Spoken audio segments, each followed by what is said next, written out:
तो स्वागत है आप सभी का हमारे चैनल में। तो सबसे पहली अपडेट आ रही है हनी सिंह के एक फैन से। तो हाल ही में बादशाह, रफ्तार और समय रैना मिलकर एक गाना बनाते हैं जिसमें वो हनी सिंह को ट्रोल कर देते हैं। तो उसी के रिस्पॉन्स में हनी सिंह का एक फैन उन्हें ब्रूटल रिप्लाई करता है जिसे हनी सिंह भी लाइक कर देते हैं। और बस फिर क्या था, उस क्रिएटर को भर भर के हेट मिल रहा है।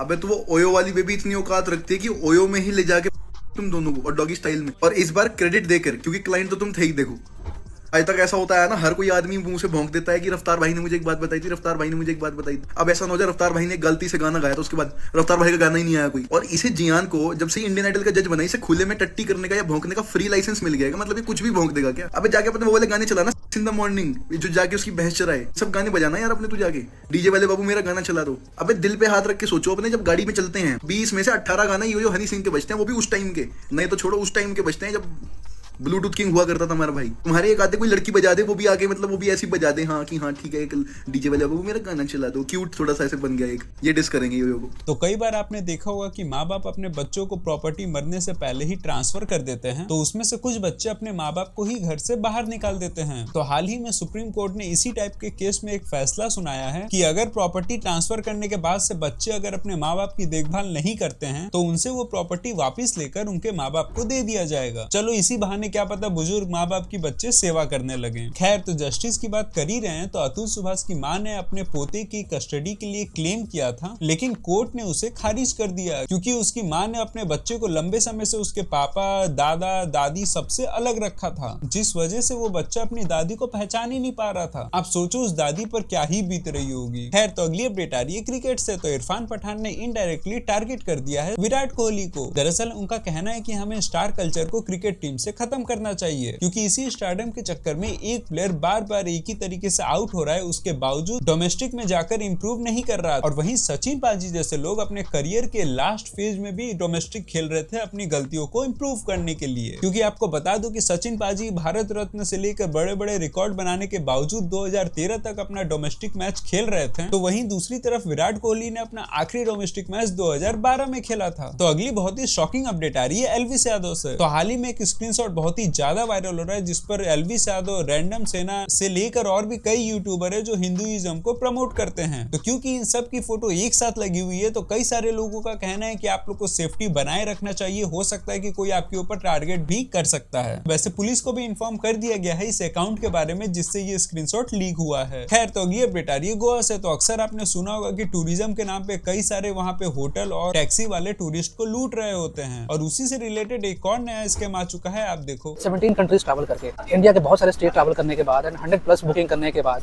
booking.com पे ये स्कैम हुआ है। हमारे यहाँ ऐसा ही होता है। अभी हम गोवा आए हुए हैं और जो हमने होटल बुक की थी वो हमने 50% एडवांस पेमेंट किया। बिकॉज होता क्या है कि ये कहते हैं कि जब तक आप कुछ भी बुकिंग अमाउंट नहीं दोगे हम कंफर्म होटल नहीं समझते।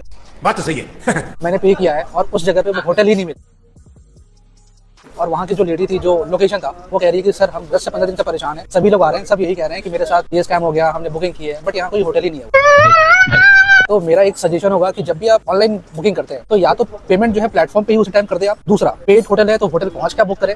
थर्ड, आप अगर ऑनलाइन पेमेंट कर रहे हैं तो आप उस होटल के नाम से, अगर जो बुकिंग हुई है उसी के नाम से पेमेंट होनी चाहिए, तो आप पेमेंट करो। अदरवाइज कोई भी नंबर पे नहीं, कहीं पे स्कैन नहीं करना है, अदरवाइज वो 100% स्कैम चल रहा है और स्पेशली ये गोवा में चल रहा है। खैर, अगली अपडेट आ रही है यूजी भाई और धनश्री के डिवोर्स से रिलेटेड। तो हाल ही में धनश्री ने एक स्टोरी डाला है जिसमें वो कहती है, मैं और मेरी फैमिली बहुत ही टफ टाइम से गुजर रहे हैं, तो कई सारे लोग मुझ पर गलत इल्जाम लगा रहे हैं, बिना कोई फैक्ट्स के मेरे कैरेक्टर को नीचा दिखा रहे हैं, पर मैं इन सब पे ध्यान ना देकर अपने ऊपर फोकस करूंगी क्योंकि मैंने अपना नाम और पहचान बहुत मेहनत से बनाया है। जिस पर कई सारे यूजी के फैंस का कहना है कि तुम्हारे एलुमनी के ऊपर क्या टेक होगी उससे पता चल जाएगा कि तुम्हारी क्या कैरेक्टर है। तो अगली अपडेट आने से पहले बता दूं कि हम लोग 80 सब्सक्राइबर के बहुत ही करीब है, तो हमें लाइक और सब्सक्राइब कर लें। खैर, अगली अपडेट आ रही है सोनू सूद से। तो हाल ही में उनकी मूवी आने वाली है फतेह, और उस पर भाई ने बहुत ही अच्छा एक निर्णय लिया है। आप देखो, आज आप लोग बड़ा एक इम्पोर्टेंट मैसेज है। 2020 में जब कोविड शुरू हुआ तो बहुत सारे हजारों लाखों लोग जो मदद के लिए मुझ तक पहुंचना चाहते थे, उनके साथ साइबर फ्रॉड्स होने शुरू हुए, पैसे निकाले गए उनके बैंक से। सो मैं ये सोच रहा था कि ये जो कहानी आप लोगों की कहानी है, जो आपके लिए फिल्म बनाई गई है, ये आप तक कैसे ज़्यादा से ज़्यादा लोगों तक पहुँचे। और 10 जनवरी को थिएटर्स में रिलीज़ हो रही है, तो आपके लिए, पूरे देश के लिए पहले दिन फतेह का प्राइस रहेगा 99 रुपीज़। 99 रुपये में आप ये फिल्म देख पाएंगे, क्योंकि इस फिल्म की पूरी कलेक्शंस की जो प्रॉफिट होगा वो सिर्फ चैरिटी में जाएगा। मेरी ये फिल्म की फतेह तभी होगी जब आप सब लोग इसे देखेंगे। मैं तो बस इनसे इतना ही कहूंगा कि कुछ पैसा और बचा के रखे, क्योंकि कोविड वाले हालात हो सके तो दोबारा आ सकते हैं, क्योंकि HMPV वायरस कर्नाटका गुजरात के बाद अब मुंबई में भी आ चुका है। तो आज का वीडियो ऑफ द डे है ये। জীবনে কখনো সোশ্যাল মিডিয়ার উপরে ভরসা করবে না বন্ধুরা। এই যে মেয়েটা, এই ফটোটা দেখো, বাবা কি সুন্দর, কি সেক্সি, কি লুকস। এটা দেখে ভাবছিলাম মেয়েটা কত ভালো। এই মেয়েটা যদি আমার গার্লফ্রেন্ড হয়, আমার বউ হয়, আমার জীবন খুলে যাবে। জুরি চাওলা, দেখো মুখটা দেখো, উফ আলাদাই। দেখে যে কেউ বলবে না কাশ এটা আমার বউ হতো। ভাবছিলাম জুরি চাওলা, এটা দেখি পোড়া কয়লা।